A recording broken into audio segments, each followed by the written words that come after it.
He has his own nonprofit using the MUFON name. Now, you know the hesitation in removing him, money. Mr. Ventry at the time was treasurer of several states, according to Jan Harzan and Chase Klutsky, retaining a bank account with a substantial amount of money. According to the DOI, which is Director of Investigations, which is Chase Klutsky, this continues to this day. This is not speculation. The facts are available, and I am sure MUFON would be more than happy to release this information if asked. So here we have a gentleman who took a lot of heat about being racist towards the African-American community, still involved with MUFON. Now, my question is, and Michael, you might be best to ask this, usually when CEOs do not deal with this kind of problem and there's still uproar, usually it costs the CEO his job. But in this case, Jan seems to be Teflon. Yeah. It's, it's one of those subjects that you don't really know the details of, and we're only getting certain information out. And so it's fascinating to me that you've actually come out with this brand new, very controversial internal memo. This is the thing that's actually confirming some of these fears that we've had, whether it's Venturier or anything else that has been controversial in the past. Mm-hmm. It seems now that we have confirmation that there's some stuff going on right now that still needs some work. So that's what is really puzzling. And one of the things I do want to bring up real quick for legality's sake, because this has been released to the public. It's not just an internal memo. It has been released to the public. We're not releasing information that's still, for lack of a better term, classified within internal channels. It's been released to the public already. We're not releasing it right now, first time, really. Dave, tell me again the information on the gentleman that wrote this. He's not with MUFON anymore, or he is? No. He his name is Phil Leach. He's director, case review team. He's also the associate producer of MUFON Media. Now, it says here at the end of the letter, I have not embellished any part of this letter. I have stated to the best of my knowledge what I know for the truth as told to me. This information was shared directly with me by MUFON executive staff. Of course, there is always more to the story. At this point, clarification to the membership is something that is needed. No one needs to take my word for this. Ask those questions. Look for the truth. Ask for change and expect it. Most of all, protect that which we believe in. Stand up for those who can't. I continue my job as director of the case review team with positive results and no complaints. The only way change takes effect is to make all of those involved informed. I have been dedicated to the future of MUFON from day one, making positive changes along the way. It is my hope that this letter will be a warning to those in MUFON. Question what is not right, continues to search for the truth. Clearly, changes need to be made. Now it is a matter of whether those that are capable of making those changes are willing to do so. I am sure the membership would like a statement from the board of directors, as many of these concerns involve MUFON finances. At this point, constructed statements from executive staff will only be an attempt to diminish the seriousness of the concerns stated above. Wow. So he wrote this 3 days ago. Yes. Did he release it that day? Or did he release it like yesterday? I have no idea. He wrote this I'm going to assume submitted this on January 17th, which was 2 days ago or 2.25 days ago, and it came to my attention and has been put on social media as of yesterday morning. Well, it seems like he's got good intentions to try to get things fixed, but I kind of fear for him now. I mean, you can look at it that way, but I mean, he is taking a stance against a very, very tough organization that seems confused with the way they want to do things. One of the things that I did find very intriguing that was missing in this report was that there is a relationship now between the To the Stars Academy and MUFON. That was brought forward in July on Coast to Coast AM with George Knapp hosting when Jan Harzan joined Luis Elizondo from the To the Stars Academy on the show. And about an hour and a half into the show, they started actually talking about how MUFON and To the Stars Academy are actually sharing information.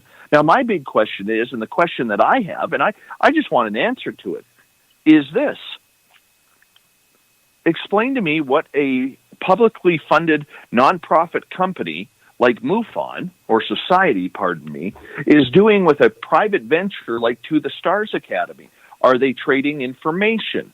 Are they trading sources? Are they trading confidentiality agreements that the public allegedly signs before they give their information out?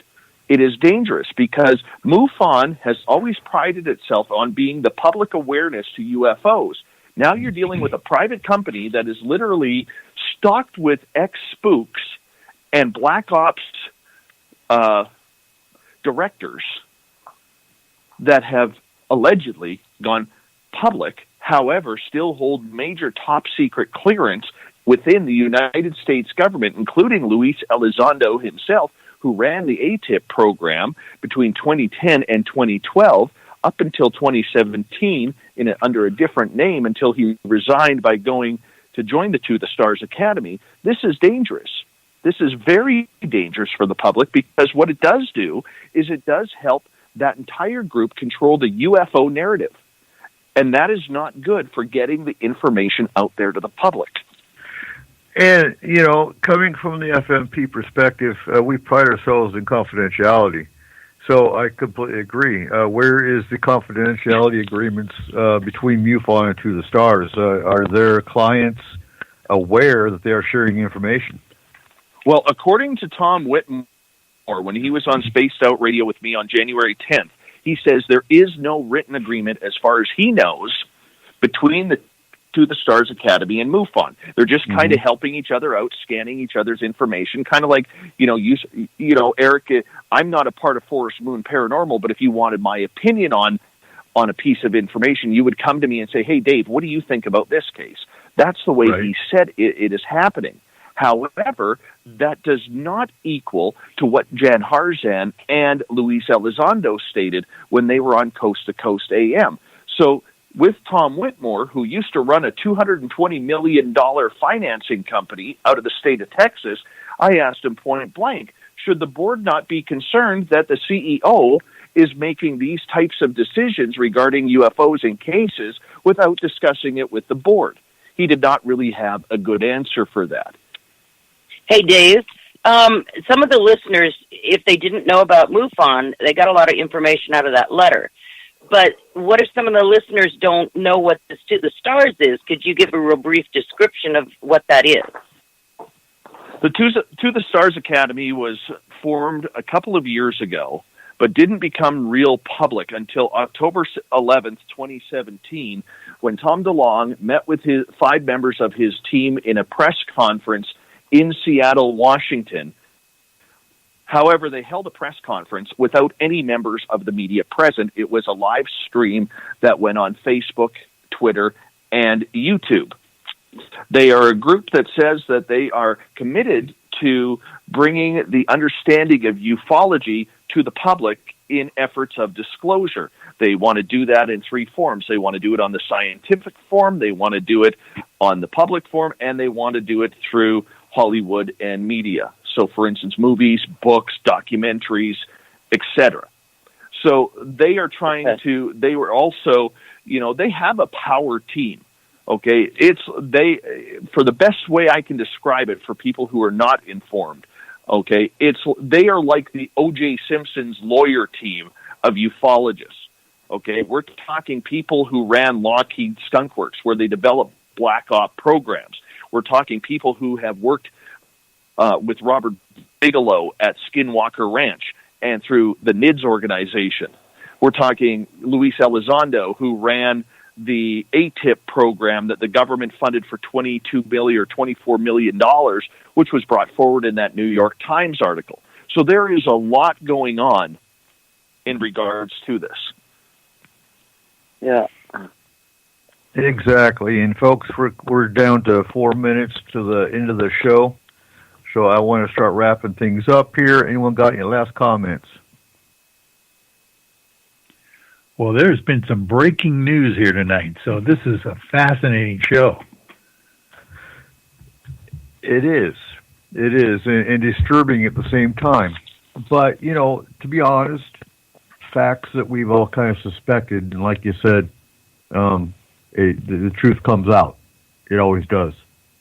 And folks, if you haven't seen Blue Book, make sure you check out the first 2 episodes on the History Channel's website. And if you have the History Channel at your house, it's on Tuesday nights. So, I want to thank our panel tonight, Cole Wegleitner of the FMP Culture and Lore Research Specialist and owner of Statement of Sound DJ Services. Where can we find Statement of Sound DJ Services, Cole?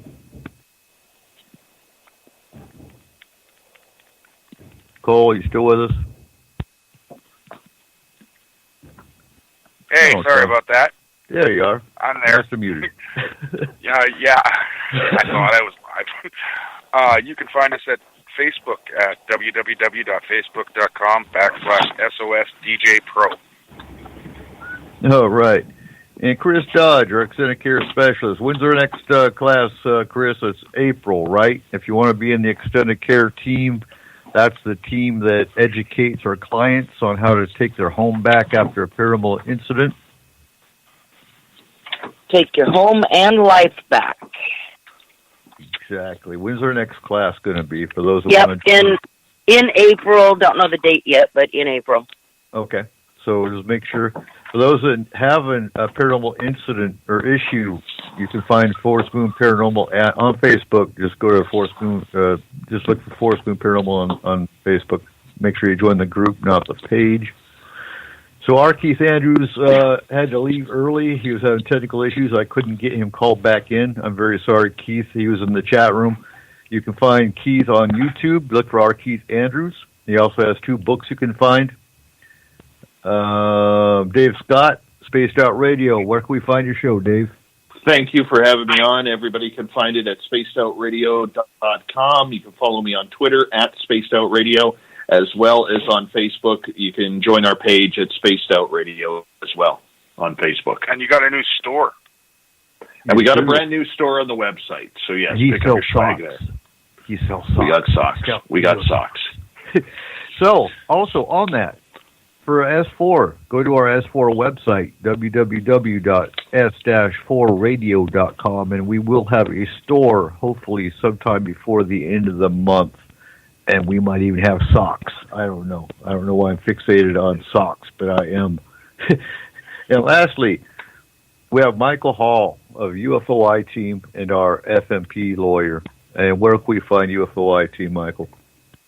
Oh, thank you. We have UFOIteam.com as well, which talk about stores. We've got a brand new UFOI Team baseball cap that you would not believe on our store at the website. So check that out. And UFOI Team on Facebook as well. Thanks. You got to bring me a cap. I need a cap. So as always, you can catch S4 on Night Dreams Talk Radio every Sunday at midnight PST to 2 a.m. and KSVU 90.1 FM Saturdays from 10 to 12. Next week, we'll be having our first monthly roundtable of the year. Don't miss it, where we all bring questions to the table, and I'll share our thoughts. No one knows what the questions our group's going to bring to the table.